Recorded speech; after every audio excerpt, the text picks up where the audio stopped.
So here I am, Chris Lord-Alge, the ambassador of annoyance, as you guys all know. For the few lucky ones that are in here, I'm about to introduce the next generation of teaching, of sound, and a very devoted company, as you see from the video, even with the stopping and starting. The 1500 Sound Academy, located in Inglewood, New Jersey, giving musicians in California, did I say New Jersey? That's where I'm from. This is in California where I live. 1500 Sound Academy is giving students, giving musicians, giving them all a chance to be the best at what they do through teaching and through inspiration from artists, okay? And 3 members of that team are here today. You're very lucky to have Iz, Rance, and Dave Hampton from 1500 Sound Academy to tell you about this magical story of what they're bringing forward to us. So welcome them to the stage right now here at AES 2019. Iz, Rance, and Dave Hampton. Come on up.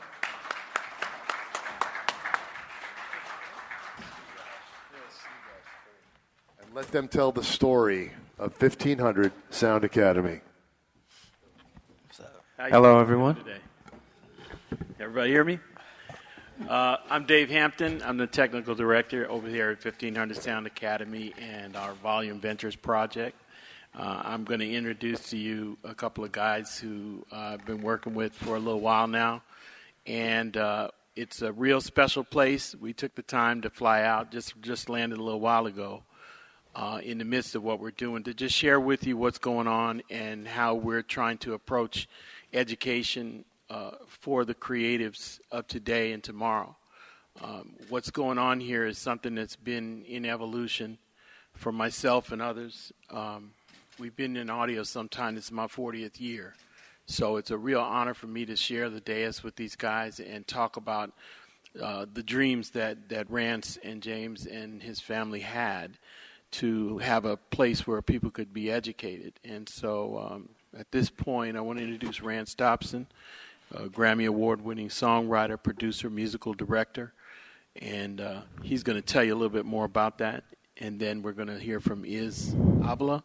He's another multi-Grammy Award-winning producer and writer, and also the spearhead and general manager of 1500 Sound Academy.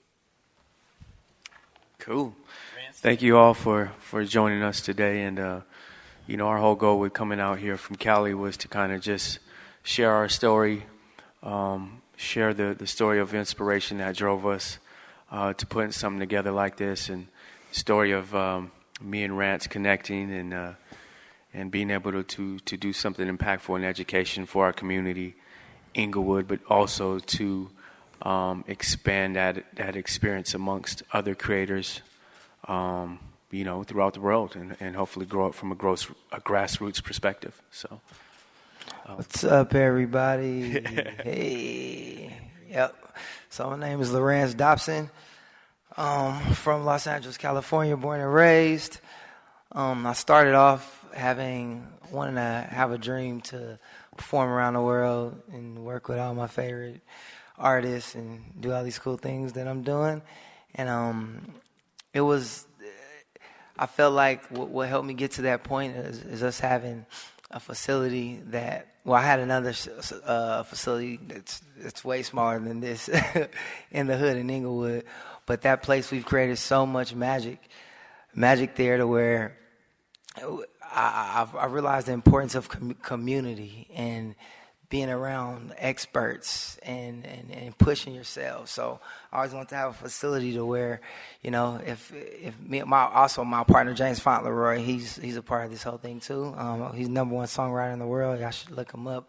But we always had a dream, like if we wanted to change the world in our lifetime, we needed to get a really big 35,000 square foot facility right next to the airport where it's almost disrespectful to pass us if you go anywhere, right?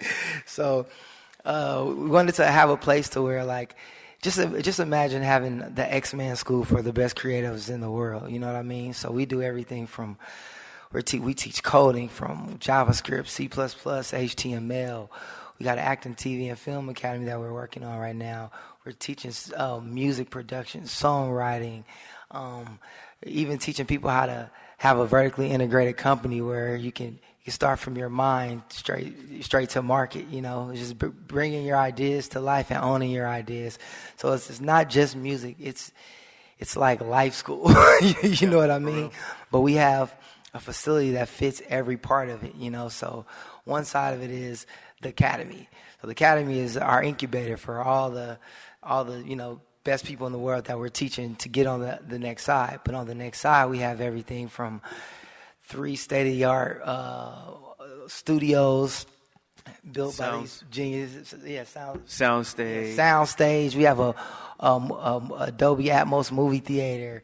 It's basically we're bridging the gap in one place with tech, fashion, music, movies, sports, culture, all in one place where it's the experts, and we're giving so many opportunities for people that don't have that experience to come into our world and our ethos and for their lives to be changed. Yeah. And I think too, just to touch on that, I mean, a lot of the thinking behind the academy was to create a platform where highly experienced people can come and share the information.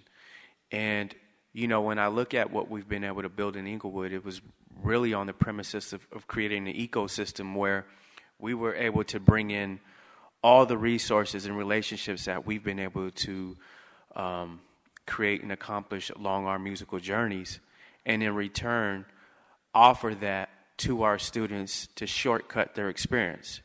And for us, it's one of those things where we always say, it's taken us X amount of years to acquire the information, the relationships that we have. Now, if we can shortcut that experience for our students and give them access in real time, then that's what we should do. And we wanted to do something different in education. We wanted to do something that was very disruptive, very unconventional, and provide a way for students to actually learn etiquette that nobody teaches you, things that nobody talks to you about when it comes to ownership and publishing. All the secrets that you hear, the horror stories in these industries of people not having any ownership and everything. So we wanted to be really disruptive in that space. And, a big part of that goal was creating an ecosystem of partners that lived within the building. And, to this day, we were able to create that experience. So when you come to our facility, you see Roland has her own room. You see Fender. You see Netflix. You see Dolby. And all our partners are sharing information in real time to our students. So if our students walks down to the lobby and let's say they need tools, they never have to leave the building to get the tools. We're able to offer them tools in real time, whether it's a keyboard, whether it's a mic, whether it's soft synth, guitars. And we get to do those types of things, but we put the pressure on companies that are in these spaces that are making products for the modern day creator. And, the goal is for everybody to play in the same sandbox so that the information can be shared in real time. And these creators can actually learn the things they need to learn in a way that allows them to apply it to their creative thoughts, ideas, and concepts in real time. And, I think that's something that we really, take pride in because a lot of those institutions don't exist. We have a great curriculum. We're state approved, so anybody at any given moment can come knocking on our door. We got all our ducks in a row. We're doing that at a high level.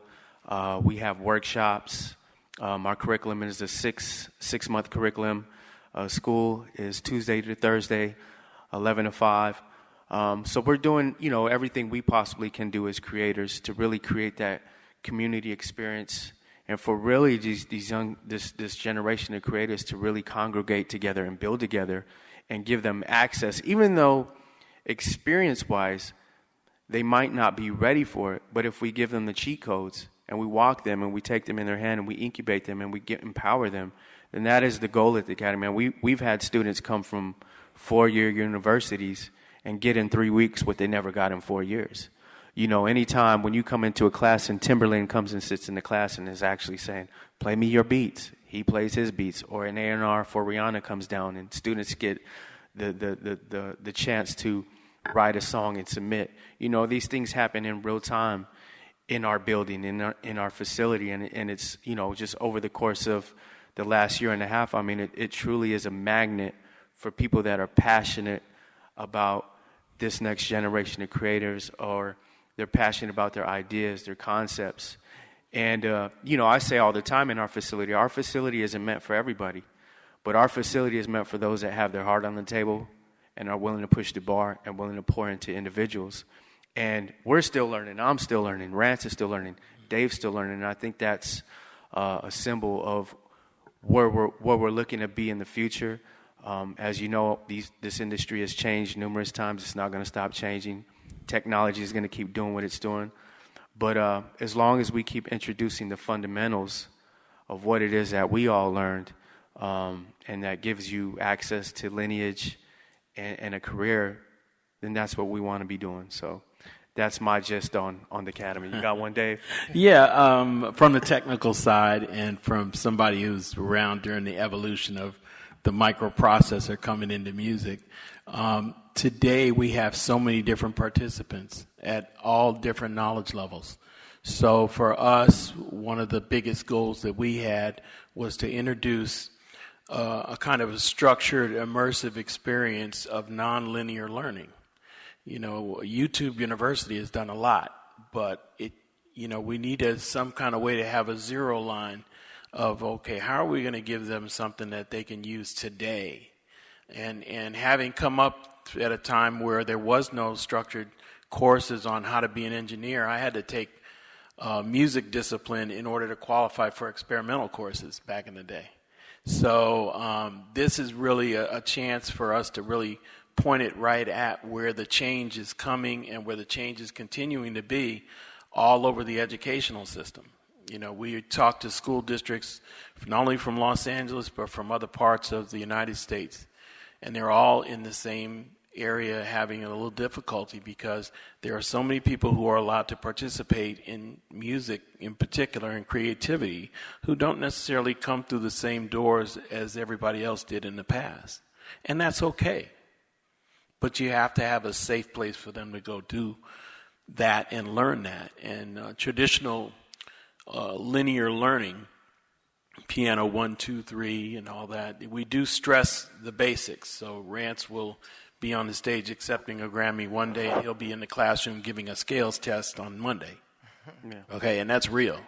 And that's part of why I'm there, is because I'm watching a young person who has a very consistent methodology when it comes to backing up what he says. So it's a real special place. I really like the approach. The thing I learned from being around young people is what a victory looks like to a young person. Having worked with a lot of different people in their careers, one of the things is you're responsible for learning, what a win looks like. Well, generationally, 40 years ago, it looked very different for an artist.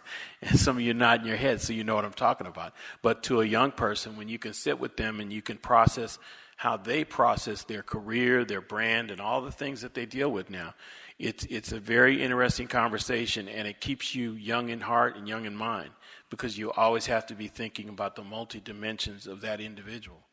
But one of the other things I really admire about the way that the school is structured is that they take their time to interview everybody who comes there. Like it said, this is not experience for everybody, but we want to make sure that people are emotionally available and aware of what they're being put into, because you're being given an accelerator course.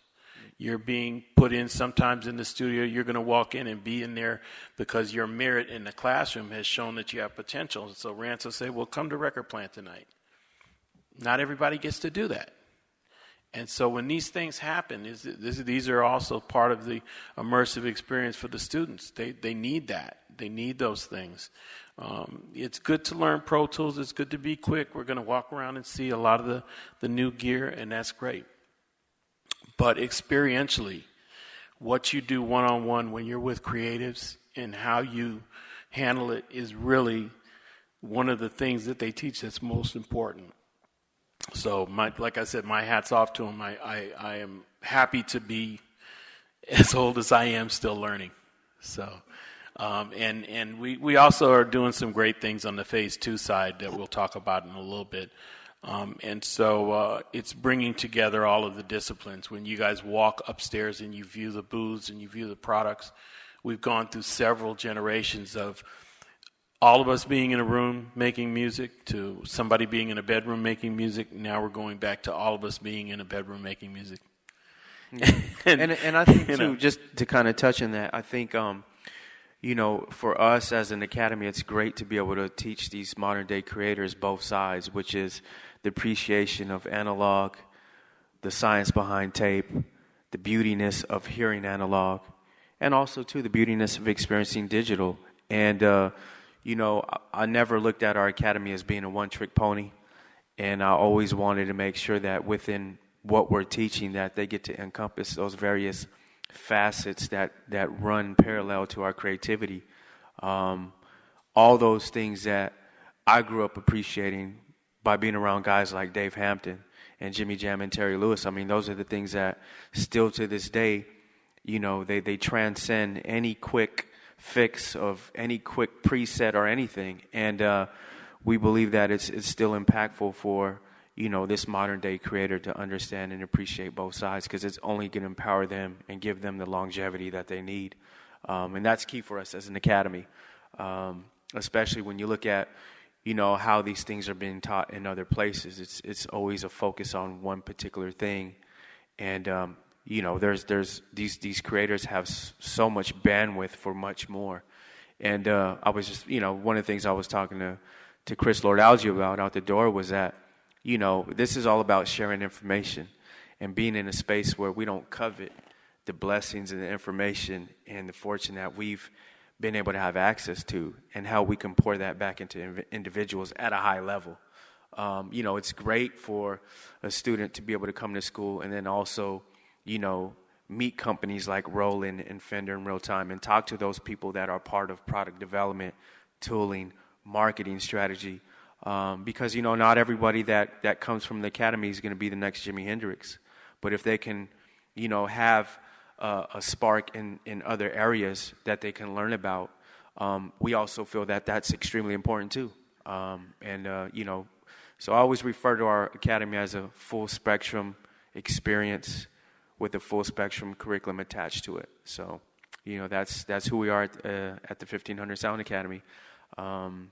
If anyone has any questions in regards to the academy, we're definitely more than happy to answer them before we jump into talking about phase 2 of our build out. Any questions? We can conversate. It's all good. Yeah. So, yeah. One of the reasons why we're rolling video so you guys can see it is because we're dealing with the internet here and our buffering. So.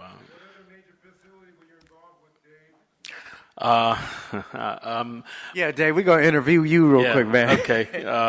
But in 2003, Prince asked me to come rebuild Paisley Park. So I took a leave of absence from running Herbie Hancock's facility for 12 years, and I went and visited him in Minnesota and didn't leave until 2010. And then I pulled him back in. Yeah, he pulled me back in. One of the things, too, like, with our build out was to really be in a space to do something of excellence.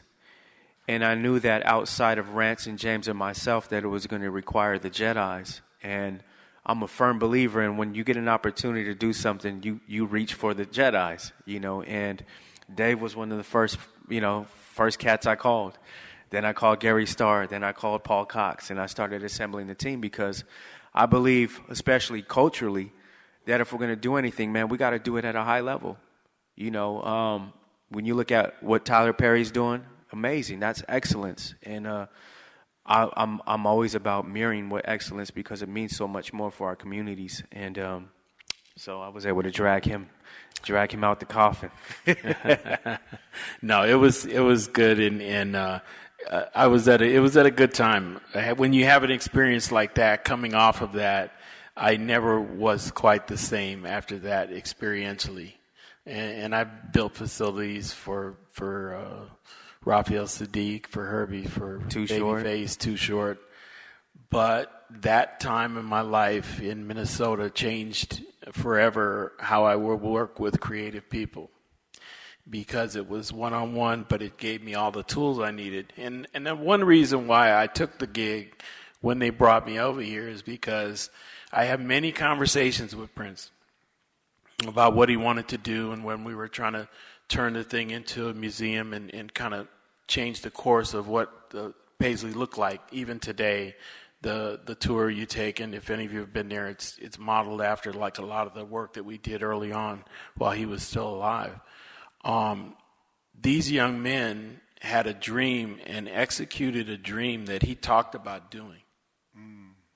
And we had plans in place and everything to do everything these guys are doing. So when he brought me down there, I was just amazed to see, wow, they actually did it. And then I looked on one of his arms, and they had a tattoo of his symbol. I said, okay, I'm supposed to be here. Because when you spend time with people and it affects you, and you work with them and you achieve something together, and they leave you suddenly or whatever it is, you always look for signs that you want to do something as impactful. And as you get on in your career, for me, like I said, 40 years, I want to leave a mark, and this helps me leave a mark. You know, I'm from this community, but I never thought I'd be able to go and give back, because political structure is set up so that it's not that easy to give back a gift to the community you're from. You know. Thanks. Absolutely. So young students might come into, I'm Prince Charles Alexander from Berklee College of Music. Young students might come into your space with an expectation that Travis Scott or Migos is their idea of what music sounds like, and that recording live drums or maybe even Prince is more historical artifact than what they want to do right now. How does your program bridge that? And then secondarily, how do the students receive it if you are bridging that gap between, you know, recording drums versus drum machines, right, sampling versus playing instruments, so forth and so on? Well, I mean, it's... You want to go ahead? You go. Well, I'll just say that I'm a musician first. In our band, 1500 or Nothin, we're a band full of musicians that's real professional producers, where we understand space and all that type of stuff. So it's a fine line. I feel like the real hit songs, it's a mixture. You got to be able to mix it. Even though Metro Boomin is doing trap drums, but what really catches people is the real feeling of music and notes and chords and melodies. So we're really we're the prime example of that, of bridging the gap. You know, I'm someone that could do a session. You know, I'm 4 times, I got 4 Grammys right now. Last year I got a Grammy for Boot Up, and I got a Latin Grammy with Maluma this last year. So it just shows the fine line of just being a real musician and understanding all the rules to break them. So what we're really teaching is all the rules of every genre of music, so you can break them and be disruptive and shift culture. So yeah, and that's why I allude back to the fundamentals, because, you know, when you look at where creativity is, whether it's music or anything, the rules have gone out the window, right? So the reason why we're big on is reintroducing that information again, because I'm a drummer, right, who evolved into a songwriter, understood structure, understood dynamics of a record. And, you know, when you look at where this generation is with creativity, you know, they're going off of what they know and what they've had access to, right? So it's our job to teach them, now that we have the platform and the space to be able to do that. So when you come to the Academy, Rance is on your head about your scales, right? He's on your head about placement. You know, don't just be great at the guitar. Man, learn how to get the right tones on your guitar. Learn how to then record yourself. Man, you want to know an engineer? Go study Bob Powers. You know, learn the cats. And so because it's our facility, we get to implement those fundamentals of beautiful creativity, whether it's a drum machine, whether it's sampling vinyl, whether it's rolling in a bass, a rig, and all those things, because that's very much still a part of our creativity to this day. And it's the only way the information is going to get transferred. So that was a great question. Yeah. You know, and we're doing everything we can to make sure that that's part of the curriculum, that's part of the experience, so that they can, if anything, they can at least have options and the opportunity to then choose what tools they want to use in their creativity. We even do cool things like we did Nipsey Hussle's album, right? This Victory Lap album. But before he passed, during the Grammys, we did two class sessions. The first session was myself, Mike and Keys, Battle Cat, and the engineer for Nipsey's album. We literally broke the whole thing down. And Nipsey's album is nothing but, some trap drums, but it's real music throughout the whole thing. So we'll even make a sample in front of our students live, like an old school 1970 sample. Then we'll show you how we'll put it back in Ableton, do something crazy with it. Then we'll put the typical, the drums that's of today, and then take them drums, put it through some analog stuff. It's a fine line of showing people how you can mix all these things into one to make it amazing. Yeah. One of the things Rance always says is, when that laptop goes down, boy, you better be able to keep that session. I can still make a song if I lose the laptop right now. That's it. Write a song right now. Yeah. And I think that's the key thing, because we've been blessed to come from great institutions. I came from Flight Time. When you look at Gamble and Huff and what they had, when you look at Motown and what they had, it's like those great institutions don't exist anymore, right? But that's where you really learn those many facets of creativity, songwriting, and those things. So we kind of look at ourselves as really being a modern day Motown as well, because we're teaching, various facets. We're an incubator for artists and creativity. So, we're just pulling from that playbook, with a little bit more of enhancing going on, Yeah, I kind of refer to it as the continuation of the American soul music story, because that is our country's biggest export, and these guys work with people from all around the world. But when they come to our facility or when they come to the studio, have an experience with these guys, it's directly because they're getting the American soul music story, a la 1500. Any other questions? You had one.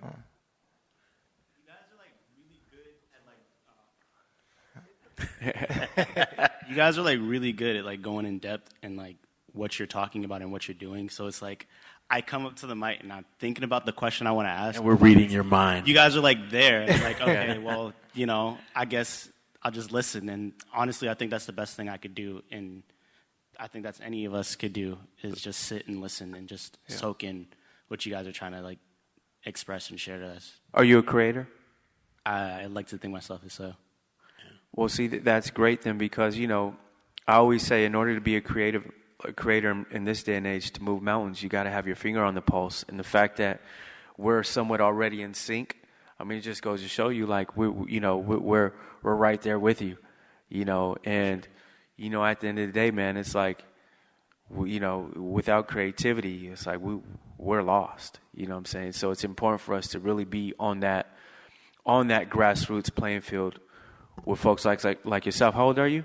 I'm 20. Okay, you're 20, so I'm 42, right? So it's even that much more important for me to keep my finger on the pulse, because where you guys are at, man, that train is moving so fast. Yeah. Mm-hmm. So fast, so that's why I'm saying we don't want to miss a beat with your generation and your culture, So if we can equip you and empower you with the tools and the know-how and the skill set, that's where we need to be, When did you guys feel this was something, because you reach a point in your career where it's wow, I've done all of these things. Was it just well, now I need to go back and help other people? It started with Rance and his family. Yeah, it started with my family. I always had a studio in the hood, always in LA.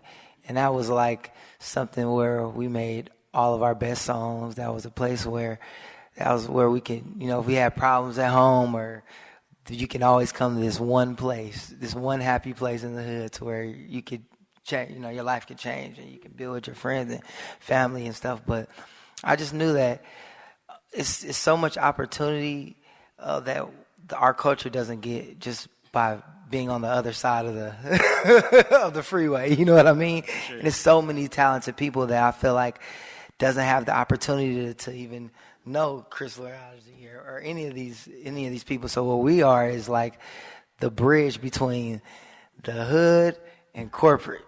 You know what I mean? And we're in the middle of it, and we understand both. So we're bringing people in, and it's not just about the music. Even at our school, we're teaching financial literacy classes, emotional intelligence classes. Excuse my French, but we literally teach how to shut the fuck up. And that's a very important thing in music and life and in building relationships, So you just basically got 90% of the teachers that's famous and experts teaching real experience and giving the game, and you have access to talk to us and ask questions and build your own relationships, being at our facility. We've made 2 millionaires already just from our students, Quentin Verb and Trap Money Benny. So off of that alone, and they were our first students in the hood. Before we had that academy, I had about 12 students in my pool table room. So, and they're one of them. So it's a proof of concept that this really works, and we can really shift culture with more smart, intelligent people around us every day. And then we have an incubator to teach the next. So, and we're not, like I said, we're not coveting anything. We're openly giving all the information away. We don't protect the resources or the relationships, because at the end of the day, it's like, man, as humans, this is what we're supposed to do. We're supposed to pay it forward in every facet. And that's really what the Academy is built on, just to be completely honest. It's so much, it's very important for us, to really look at our curriculum, look at other facets outside of the curriculum, and even ask ourselves, man, what could we possibly do to enlighten someone's life? They're here, they're believing in us. Man, we're giving you the donkey and the farm. You get in the relationship, you meeting, roll, like, it's because that's where it has to be. I'm from a generation in the music industry where nobody shared anything, right? You had to figure that out, and most of the times when you figured that out, it was because that paperwork was wrong. You know what I'm saying? Right. So, we have students that are bringing in, small publishing agreements that they just want somebody to help guide them. And, that's the key thing, for this thing to have life, for our industry to continue to thrive, to take in technology and understand how you guys are using it now, and to really create something that's going to last a lifetime. We got to get back to the basics. Mm-hmm. We got to get back to sharing these things with people so that you guys can continue to grow, because now the baton is in your hand. So that's really what our academy is built on, in essence. But it all started with the idea of wanting to do something for someone else. Sure. Thank you. Basis. Yeah. One thing I'll add, too, is that part of the responsibility that some of us have who have reached the half-century mark is that if we've been fortunate enough to be around and recognize talent or artistry, and those people have moved on, part of our individual responsibility, Charles, who I saw, and Carl, is that we're on the lookout for the next people, right? Because we've seen it 2, 3, 4 times. And so part of the reason why we're still allowed to be here and be alive is that we are one of the markers that says, hey, you've got something, or even when you come up to the microphone and you feel like we can read your mind. Well, we can, because we're used to being around creative people. And that's part of what happens, is all those instincts operate at a high level. So, game recognizes game, whatever the young people say. But the bottom line is that it's really about being aware of the other sensibilities that you have. I'm an engineer, but I study people. And that my gift is that my ability to study people is so well, it helps me be a better engineer.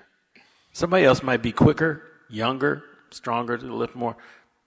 You'll never outwork me, because I know my people thing. From that school. Yeah. Carl? Hi, great to see you guys here, really. Thank you. AES convention about music, right, after all these years. I just wanted to raise the point. It's great that people of our generation give back, and it's great that people here can listen. The questions that I encountered at Berkeley and in an educational setting, they really, as you said, the train is moving fast for somebody who's 20. So it's all about, how do I get a job, and who's going to pay, and all that stuff. And so we have an example of us doing the work of really wanting to share this information, and everybody here willing to listen. The job of everybody here is to figure out why you. Everybody can open up a Pro Tools session. Everybody can edit, but why is it you? You have to do that work for yourselves. Correct. Every student. And if you figure that out, then all this stuff has even more meaning. Yeah, absolutely. That's it. Yeah, work ethic is undeniably. I mean, you can be I've been around the most talented cats, and I've been around the most untalented cats too.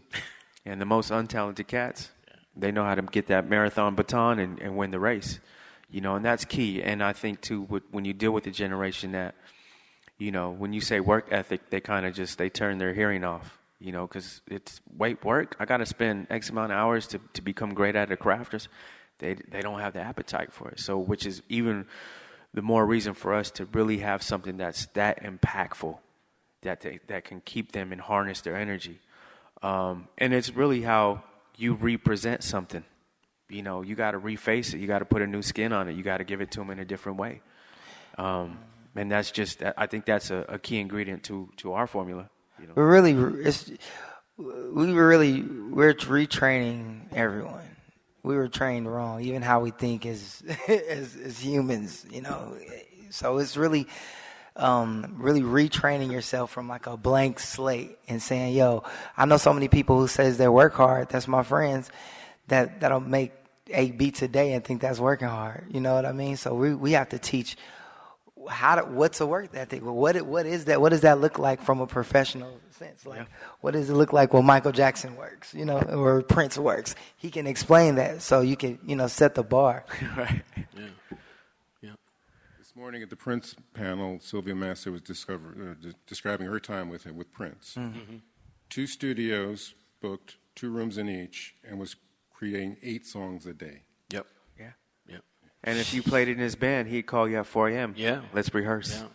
And with me, it was be on tour and have the studio ready. He would do a concert, fly home from wherever he was, record nonstop for 2 days, then fly out and meet the band for another week of shows, fly back, and we probably did 2 records a weekend. Greatness is a hell of a commitment,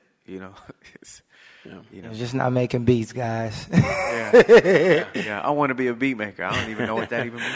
Well, we're going to show you guys right now, and hopefully the stream will work for us. This is phase 2 of our facility, and phase 2 is part of the way we're using the other 35,000 square feet. Right now we're adding a double wall to our theater for sound purposes. We're trying to keep the sound isolated into the theater room. So we're just going over some details as far as what that looks like now, as far as wood count, hardware, materials. Theater was originally single wall. There's going to be 12. Double wall where the screen was, but now we realize we got to keep the sound in the space the best way possible.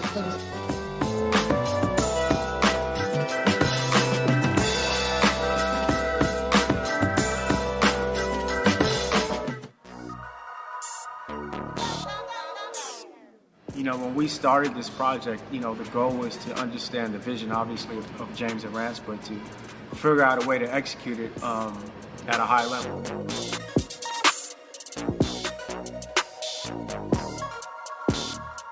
Once I understood the vision and, the goals that Rance and James wanted to knock down, I think the first thing was to do was create a team of elite gentlemen that have done it before many times. Luckily I have relationships with both of these guys, and I think it was a great project for us to finally come together to do something at this magnitude. This is it.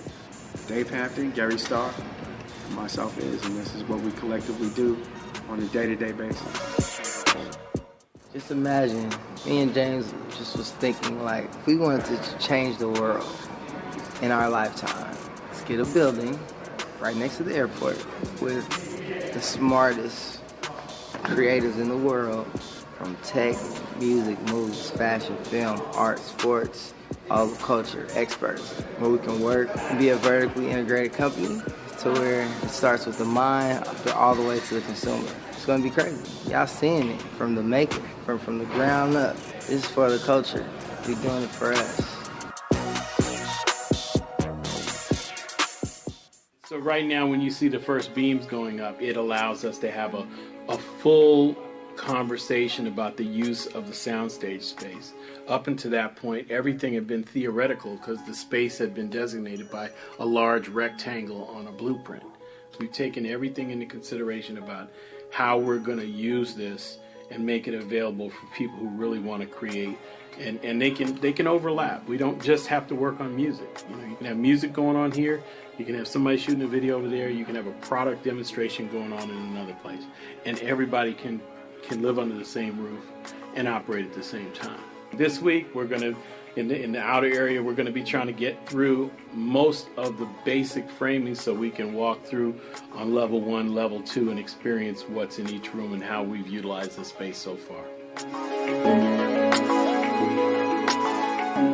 So, what you just taken a walk through is that's in our daily journey. So, we literally left there last night, and flew here, and we had just finished a week of structural steel and some other things, and we're headed back. We've got an opening date of April 2020, and we're well on the way. We've got 3 SSL rooms. Fully equipped 2J series, 1G plus. We've got a Dolby Atmos theater in our Studio A. We support the Dolby Atmos Music Initiative. We're working with Meyer on some of the sound systems for that in the theater. We also have a Dolby Atmos projector. Like is mentioned earlier, we can do color correction. And our relationship with our partners on the Volume Ventures side, we are providing entertainment services and communication services. So we are servicing Netflix content providers with Dolby Atmos upmixing capability, as well as color correction capability, and as well as show approval capability. With the Dolby Atmos folks, we're going to be doing some things with them and some of their new products, as well as our other partners, Vizio, Spotify, who else? Kennedy Center, Roland. Kennedy Center. Yeah. And, the beauty of what we're building, it's one building, a portion of that is designated to the academy. But the great thing for us ultimately is to create a high-level facility where we can, in essence, employ the students that rise to the top. And it's all in-house. They all have access to everything we've embedded into our educational experience. And so that part of the building, in essence, becomes a field trip location for our students in real time. They get to see what a session looks like being worked on at a high level. Rance had an amazing idea with adding, a viewing room, observation room to Studio A, where students can come in, no phones, just pencil and pad, and watch a real session going on. Being able to see into the studio, and creators can't see who's watching. Those types of things don't happen, and it's important for the students to be able to learn etiquette and understand how some of these things happen when you strike magic in the studio and what that even looks like. We have a sound stage where bands can come in and prepare for tour, full lighting rig. We have offices up top. Outside event space. Yep, that's right. We have a podcast upstairs, and that's great for Spotify, because now we get to put the screws to Spotify and say, that's, it's great that you're here in the building, but now you got to pour information and education into what even curating a playlist even means for our students, and show them those different vehicles that go beyond, what we're traditionally teaching in our curriculum. But yeah, that's the Volume Studio side. Like I said, in 1500 Sound Academy side resides on the northern end of the building? Yeah, northern end of the building. But if any of you follow Rance, he posts videos regularly, as we found out. Yeah. Rance 1500 yeah. or at 1500. Follow Rance. He posts daily videos that we're just now made aware of. So. But yeah, that's the Volume Studio side. If anyone has any questions about, any services or what else we're providing, feel free to ask. I think we got one. Hold on. We got one. He's coming on down. He's coming on down.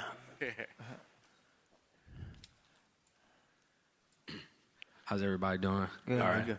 I got a chance to talk to Mr. Dobson, but I didn't get a chance to talk to you all. Okay. So make me sound old, man. Mr. Dobson, I was looking for your dad. But So you guys really stress the importance of giving back to your community, giving back to a lot of the students that are coming into your classes and your facilities, so that they can, be the next generation of content creators and musicians and engineers. I run the student-ran record label at my conservatory, and so a lot of the stuff that I'm trying to do for my artists who are students, and then some who don't go to school, I'm really like trying to learn on the fly. So what would be the best way for me to learn all the information as much as I can, and then be able to dish that back out in order to continue to help them the best way I can? Well, I think it starts with reaching out, to obviously some folks outside yourself that have that information that can kind of help you game plan that out. For me, I would probably love to connect you with our chief educational officer, and just talk some ideas and just kind of have a conversation about it that might propel you into those areas with your students in ways that allow you to kind of expand what you're doing for them. Yeah. Just a conversation. Yeah, and just be willing to share what it is that your desire is, because you've spent more time curating your group and knowing how they receive what you're giving out. So when you get plugged into Jared or Andy or whoever you talk to on our team, just be very clear about, this is how I work and this is how kind of I see it. This is how I'd like it to unfold. You don't GET unless you ASK, right? So you got to be very specific when you get a chance to be in front of people who are going to really lay it out for you, because we have nothing to hide. We got no reason to keep it secrets. It's not that time anymore. Yes, sir. But we can lay it out for you in a way that'll help you. Yes, sir. Thank you. Guys, you have been amazing. Yep. Thank you all so much. I hope we are able to answer some of your questions. Oh, you had a question? Oh, yeah, one more. Yeah, one more. How you doing? My name is Isaac Daniel from Memphis, Tennessee. It's a pleasure to hear you guys talk about all of the positive and wonderful things you're doing for your communities and the whole nine. I'm the production director at Stax Music Academy in Memphis, Tennessee. And we just started a partnership with Levi's and Justin Timberlake and some other things. And one of the big challenges that we had, I want to ask you guys a question. How did you, because a lot of the stuff that you guys are envisioning you're doing is some of the stuff that we want to move the envelope in that direction. Mm-hmm. And the biggest challenge that I'm having is the funding. You know what I mean? How did you guys get beyond that obstacle? It always comes down to the funding, don't it? And then there we go. Yeah. I would say what separates a lot of people that don't have funding and people that do have funding, they're experts in decks, financial models, and having something that solves a problem for the world. And then also having, even what you're doing, you need to have footage of what you're doing and showing proof of concept, so where you start the engine, and then there's somebody out here that believes in you that will help you keep that car going if, you start the engine. But you really got to get into, decks and financial models and understanding, return on investment. Yeah. That's a whole nother world, but I feel like you should get uncomfortable and learn that so you could, Yeah, and especially for you, and I think we've met before on the phone, Ralph Sutton. Yeah. Yeah, I know who you are. For you, you're handling a legacy situation. Mm-hmm. So when you're handling a legacy situation, it's an entirely different thing, because you need to educate yourself on what it was, what it is, and if they've done enough effective job in curating it so that it has some place it can go, so that what it will be. So when you're dreaming about transitioning what Stax was, you have a generational communication challenge. Yeah. We know what Stax was. Yep. It's that thing that we've now reached a time where some of the information's timed out, or some of the way in relaying it. So that's one of your biggest challenges. So when he says build a deck, your deck has to be informative, and it has to be able to reach back, get the best of what it was, present it now, and put the importance on it, because legacy is very important. And because you're Stax, you're part of the Mississippi Delta Blues experience. That's all I'll say without going into a whole thing. you need to understand how important that is to the journey of American soul music. So we should definitely plug in. Let's question. Plug in after. I know we got to wrap, but I just want to thank you guys. It's been a blessing for us to come up here and share with you what we built in Inglewood. Thank you for having us. If you have any questions, feel free to tug on us. More than happy to answer.